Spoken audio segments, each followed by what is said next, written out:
ঢাকায় মিরপুরে কতজন মানুষ থাকে, কিংবা গুলিস্তান, কিংবা যাত্রাবাড়ি, ঢাকার একটা জায়গাতেই আমার ধারণা কয়েক লক্ষ মানুষ থাকে।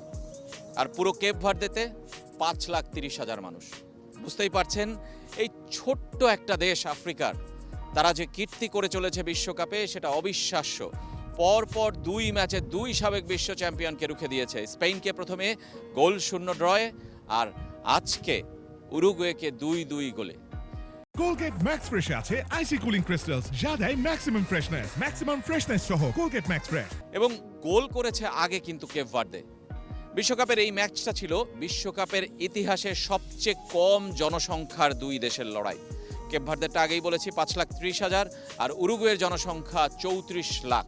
এই 34 আর 5 39 বা 40 লাখ জনসংখ্যার 2 দেশের লড়াইয়ে কেপ ভার্দে কিন্তু ইতিহাস গড়েছে। আবারও বলছি, কেপ ভার্দে একটা ছোট্ট দেশ, প্রথমবারের মতো বিশ্বকাপ খেলতে নেমেছিল, তারা কিন্তু 2-2 গোলে রুখে দিয়েছে উরুগুয়েকে। এবং 2 বিশ্ব চ্যাম্পিয়নকে রুখে দেয় তাদের কিন্তু নকআউট পর্বে যাওয়ার সম্ভাবনা প্রবলতর এখন, কেননা শেষ ম্যাচে তাদের খেলতে হবে সৌদি আরবের সঙ্গে। যে ম্যাচে ড্র করলে তো বটেই, জিতলে তো হবেই, এমনকি হারলেও সুযোগ থাকবে বেস্ট 3 থেকে রাউন্ড অফ 32-তে যাওয়ার। এবং কেপ ভার্দের এই জনসংখ্যা যেমন ছোট, ফুটবলের উন্মাদনা তেমন বেশি, সব মিলে এবারের বিশ্বকাপের সবচেয়ে চমক জাগানো দল এই ছোট্ট কেপ ভার্দে। উরুগুয়ের বিপক্ষে আজকে যে গোলটি তারা প্রথমে করেছে, অবিশ্বাস্য গোল আমার কাছে মনে হয়েছে। যে ফ্রি কিক থেকে গোল করেছেন সেটা কিন্তু আসলে অবিশ্বাস্য। এবং উরুগুয়ের এই বিপক্ষে পারফরমেন্স কিন্তু আসলে সত্যি অবাক করা ব্যাপার। কেন এই কেপ ভার্দে এরকম পারফরমেন্স করতে পারলো সেটা কিন্তু আসলে বলতেই হবে।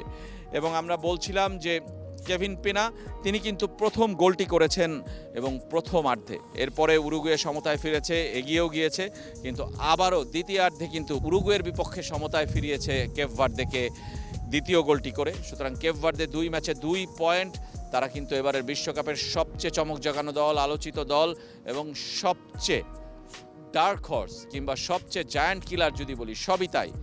স্পেন উরুগুয়ের কেউ যদি বাদ পড়ে যায় এই গ্রুপ থেকে, সেটা কি অবাক হবেন? কোনো মতেই না। এবং কেপ ভার্দে যদি গ্রুপ রানার্স আপ হতে পারে, তাদের কিন্তু খেলা পড়তে পারে ব্রাজিলের সঙ্গে। ব্রাজিল যদি গ্রুপ চ্যাম্পিয়ন হয় তাহলে কিন্তু কেপ ভার্দের সঙ্গে তাদের খেলা পড়বে। এবং অসাধারণ পারফরমেন্স কেপ ভার্দের। এবং আজকে এই ছোট্ট দেশটিতে যে উল্লাস চলছে, যে উন্মাদনা চলছে, সেটা কিন্তু বলে বোঝানো যাবে না। এবং বিশ্বকাপের সবচেয়ে বড় পারফরমেন্স যদি বলি, সবচেয়ে বড়, তাদের ইতিহাসের সবচেয়ে বড় পারফরমেন্স যদি বলি, সেটা তাদের। এবং প্রথমবার বিশ্বকাপে খেলতে নেমে প্রথম গোল আজকে, 2টি গোল করেছে তারা, দ্বিতীয় ড্র, সব মিলে আজকে তো দিনটা তাদেরই, কেপ ভার্দের। এবং কেপ ভার্দের পরের ম্যাচ আমরা বলছিলাম সৌদি আরবের সঙ্গে, সেই ম্যাচও কিন্তু তারাই ফেভারিট হয়ে নামবে এখন পর্যন্ত। এবং কেপ ভার্দের গোলরক্ষকের কথা কিন্তু আপনারা জানেন, ভজিনো, তিনি কিন্তু আসলে আগের ম্যাচে সুপার হিরো ছিলেন। তার মাকে নিয়ে তিনি কেঁদেছিলেন, তার মা এসেছেন এবং ম্যাচ কিন্তু দেখেছেন এবং ছেলের পারফরমেন্স মাঠে বসে দেখে উপভোগ করেছেন। মায়ের জন্য শুধু ভজিনো নয়, পুরো দল কিন্তু অবিশ্বাস্যভাবে খেলেছেন।